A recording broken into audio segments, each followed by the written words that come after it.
A brother and sister visit their father's grave in the Pennsylvania countryside. It's a boring, ordinary Sunday afternoon. Within 5 minutes, one of them will be dead, and by sunrise, the other will wish she was. This is the movie that invented zombies, and its ending is still one of the most brutal in horror history.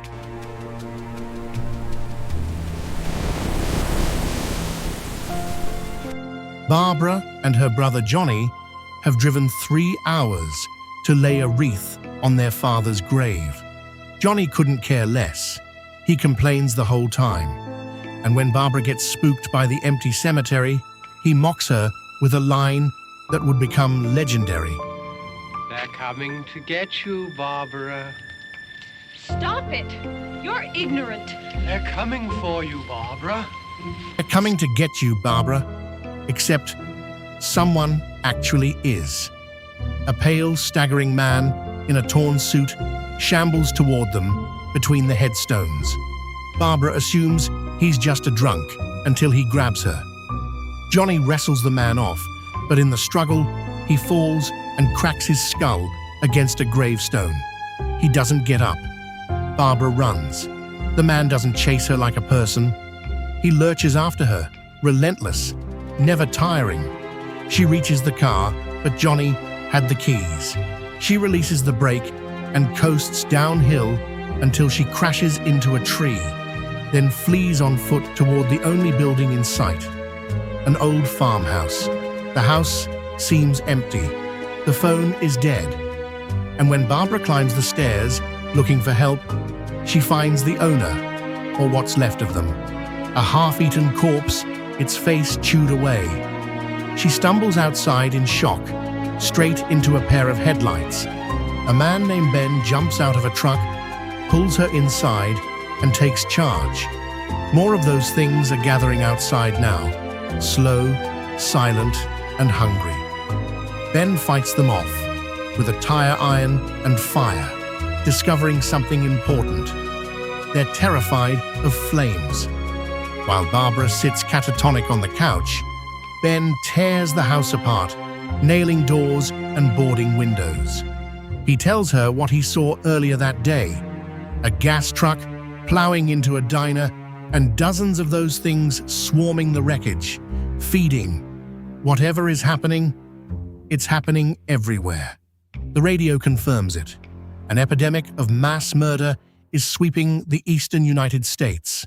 The killers are eating their victims. Then, a noise from the cellar. The house wasn't empty after all. 2 men emerge. Tom, a helpful local teenager, and Harry Cooper, a middle-aged man who's been hiding downstairs the entire time with his wife Helen and their daughter Karen, who was bitten by one of the creatures and is getting sicker by the hour. And here's where the real horror of this movie begins, because the biggest threat in this house isn't outside. Harry insists the cellar is the only safe place. One door, easy to defend. Ben refuses. The cellar is a death trap with no escape route. The 2 men nearly come to blows over it. Harry takes his family back downstairs. Ben stays up top with Barbara and Tom's girlfriend Judy, who was also hiding below.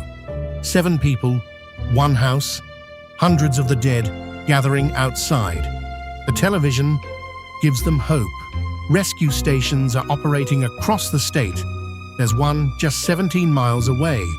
Armed posses are sweeping the countryside, and the broadcast reveals the rules of this new world. The dead are returning to life. They can only be stopped by destroying the brain. Kill the brain, and you kill the ghoul. The survivors form a plan. Ben's truck is outside, nearly out of fuel, but there's a gas pump by the barn. If they can refuel, they can drive everyone to the rescue station. Ben and Tom make a run for it, hurling Molotov cocktails to drive the creatures back, while Harry throws fire from the upstairs window. Judy, terrified for Tom, runs after them at the last second and jumps in the truck. They reach the pump, and then everything goes wrong. The lock won't open. Tom shoots it off, but gas sprays wildly, right onto the truck's torch flame. The truck catches fire. Tom panics and drives it away from the pump. Judy's jacket snags inside, and before either of them can get out, the truck explodes. Ben can only watch it burn. And when he fights his way back to the house, Harry, who watched everything from the window, has locked him out. Ben kicks the door in and beats Harry half unconscious. Outside, in the dying firelight, the creatures descend on the smoking truck and feed on what's left of Tom and Judy. It's one of the most shocking scenes audiences had ever seen in 1968. There's no music, just the sound of feeding. Then the power goes out. The dead surge against the house. All at once, windows crack, boards snap. As Ben struggles to hold the barricades, Harry sees his chance. He grabs Ben's rifle and points it at him. They wrestle, the gun goes off. Ben takes the rifle back and shoots Harry, who staggers down into the cellar to die beside his daughter. But Karen is no longer his daughter. The bite has done its work. She's already dead and hungry. When Helen comes downstairs, she finds Karen feeding on her father's body. Her own daughter backs her into a corner and kills her with a garden trowel, stab after stab after stab. Upstairs, Barbara finally snaps out of her trance to help Ben and comes face to face with the crowd breaking through the door. At the front of it, Johnny, her dead brother, come to get her after all. The horde drags her out into the darkness, and she's gone. Ben, alone now, does the one thing he swore he'd never do. He retreats into the cellar and bolts the door, where Harry and Helen are already waking up.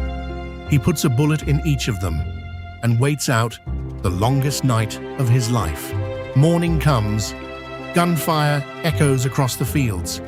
The posse from the news broadcasts, sweeping the county, putting down the dead, one by one. Ben hears them. After everything, after losing every single person in that house, he survived. He climbs the cellar stairs toward the light. A man in the posse spots movement at the farmhouse window. Hit him in the head, right between the eyes. One shot. Ben drops. The men walk in, drag his body outside, and throw it on a bonfire with the rest of the dead. The credits roll over grainy still photographs of the cleanup, like newspaper photos of an atrocity nobody will ever answer for. The only survivor of the night of the living dead, killed in the morning by the living.